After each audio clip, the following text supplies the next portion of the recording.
سلام دوستانو په خپل چینل باندې تاسو ته خوش آمدید ویم. نن یو داسې نسخه تاسو ته پیش کوم چې د چا ټایم کم وي او ور داخلېدو سره د هغه انزال کیږي. د هغه د پاره ډېره ښه نسخه ده.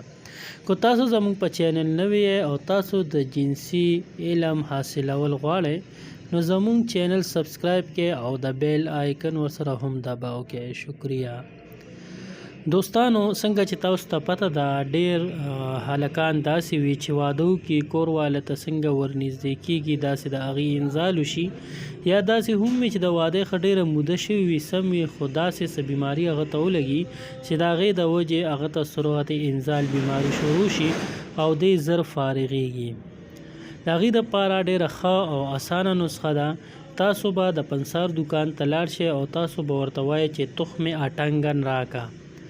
تخم اټنګن به تاسو والی دا به په جوسر باندې ښه پوډر کې او د ماسخوتنې به روټۍ نه خورئ او یو ګیلاس پیو کې به یو چمچ اټنګن واچوئ، ښه به یې اویه شوئ او چې بیا یخ شي نو دکه پی به وڅکئ. اټنګن به پکې هم دغه شوي ویښ کې پاتې شوي هغه به موړه کوئ، هغه به ورپسې وڅکئ چې پاتې نه شي، ښه صفایۍ سره به یې وخورئ. دې سره به په هغه شپه انشاءالله چې ستاسو ټایم انتهایی زیات وي 15 منټ 10 منټ په تاسو ته درکېږي او دا مسلسل استعمالیدو سره د میاشت یا یو نیم میاشت استعمالیدو سره دا مسله د الله په فضل مکمل روکېږي.